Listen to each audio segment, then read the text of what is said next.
అక్కడ అంగుళం కూడా కొనకండి.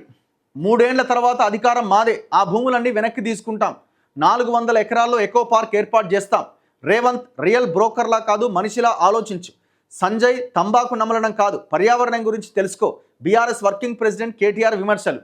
ఇవాళ నీకు ఉంటుంది ఇక బండి సంజయ్ మళ్ళీ కౌంటర్ స్టార్ట్ చేస్తే మళ్ళీ నువ్వు ఏడబెట్టుకోవాలన్న తలకాయ.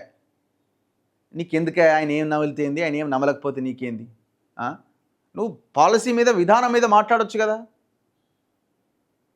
మరి నీకేమొస్తుంది? భూములు మింగడం తప్ప నీకేమొస్తుంది? ఆయన అంటున్నావు కదా తంబాకు అని, మరి నీకేమొస్తుంది? భూములని మింగడం తప్ప, బ్లూ షీట్లు వేసి భూములని మింగడం తప్ప నీకేమొస్తుంది?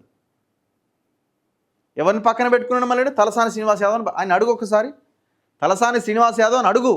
సికింద్రాబాద్లో ఉన్న ఎస్టేట్ ప్రాపర్టీస్ ఎన్ని కొల్లగొట్టినామని అడుగు. నీ హయాంలో నువ్వు ఆయన కలిసి, నువ్వు ఆయన హైదరాబాద్లో ఉన్న ఒకరిద్దరు ఎమ్మెల్యేలు కలిసి సికింద్రాబాద్లో ఉన్న ఎస్టేట్ 2300 ఎస్టేట్ ప్రాపర్టీస్ని కొల్లగొట్టిరు. 1 కాదు 2 కాదు. ముఖ్యమంత్రికి దమ్ముంటే ఈ ముఖ్యమంత్రికి వాటి మీద ఎంక్వైరీ చేయాల. 2000కు పైగా ఎస్టేట్ ప్రాపర్టీస్ని కొల్లగొట్టిరు. 1 కాదు 2 కాదు. రేవంత్ రెడ్డికి దమ్ముంటే, ధైర్యం ఉంటే వాటి మీద ఎంక్వైరీ చేయాలి. వాటి మీద కమిటీ వేయాలి ఈ ఎస్టేట్ ప్రాపర్టీస్ మీద.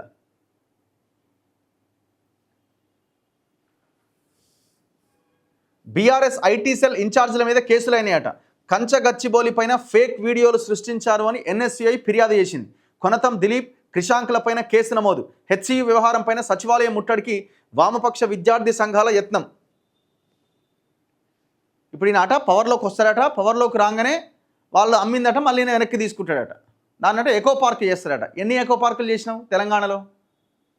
చెప్పు నువ్వు. వట్టి నాగుల 111 జీవో పరిధిలో సిగ్గు లేకుండా ఆడ భూములు అమ్ముకొని 111 జీవోని రద్దు చేయాలని ప్రయత్నం చేసి అసెంబ్లీలో ప్రకటించింది కదా. కానీ అది కాదు, అది అవ్వలేదు కాబట్టి సరిపోయింది. గవర్నమెంట్ మారింది కాబట్టి 111 జీవో పరిధిలో 111 జీవోని రద్దు చేద్దామని ఆలోచన చేసిన నువ్వు ఎకో సిస్టమ్ గురించి, పర్యావరణం గురించి మాట్లాడుతున్నావా? సంజయ్ తంబాకు నమలడం కాదు, పర్యావరణం గురించి తెలుసుకోవట. నువ్వు చెప్పు ఫస్ట్. 111 జీవో దేనికోసం వచ్చింది? గత ప్రభుత్వాలు దేనికోసం తీసుకొచ్చినాయి? పర్యావరణాన్ని కాపాడడం కోసం, హైదరాబాద్ని సేవ్ చేయడం కోసం. హిమాయత్ సాగర్, ఉస్మాన్ సాగర్ అనే 2 రిజర్వాయర్లని కాపాడడం కోసం. మీ నాన్న అధికారంలోకి వచ్చాక ఏం చేసిండు? 111 జీవోని ఎత్తేస్తూ అసలు మనకి 2 రిజర్వాయర్లు అవసరమే లేదు అని మొత్తం ఆ పరిధిలో ఉన్నటువంటి చెరువులని, నాలాలని మొత్తం కబ్జా చేసిండు. బుల్కాపూర్ నాలాని కబ్జా చేసి నువ్వు జన్వాడ ఫామ్ హౌస్ కట్టలే. నువ్వు పర్యావరణం గురించి మాట్లాడుతున్నావు. శంకరపల్లిలో మీ చెల్లె ఫామ్ హౌస్ ఏ పరిధిలో ఉంది? నీ ఫామ్ హౌస్ ఏ పరిధిలో ఉంది? కోర్స్ కాంగ్రెస్ నాయకుల ఫామ్ హౌస్లు కూడా ఉన్నాయి, లీడర్ల ఫామ్ హౌస్లు కూడా ఉన్నాయి. మేము అందుకే అందరూ దొంగలే అంటున్నాం మేము. కానీ నీకేం అర్హత ఉందని అడుగుతున్నాను. నీ వార్త వచ్చింది కాబట్టి నిన్ను క్వశ్చన్ చేస్తున్నా. నువ్వు పర్యావరణం గురించి మాట్లాడుతున్నావా?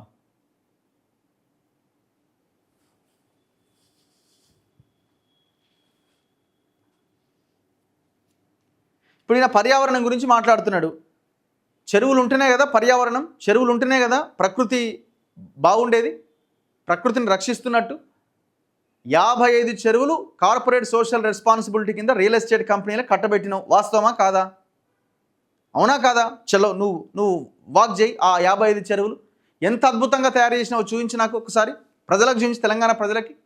55 చెరువులు మొత్తం సగానికి సగం కబ్జా పెట్టింది. ఇప్పటికి కూడా ఇంకా కబ్జాలో బిల్డింగ్లు నడుస్తూనే ఉన్నాయి. నువ్వు పర్యావరణం గురించి మాట్లాడుతున్నావు. ఇది నీకు పనికిరాని సబ్జెక్టులు ఇవన్నీ, నీకు సంబంధం లేని సబ్జెక్టులు ఇవన్నీ.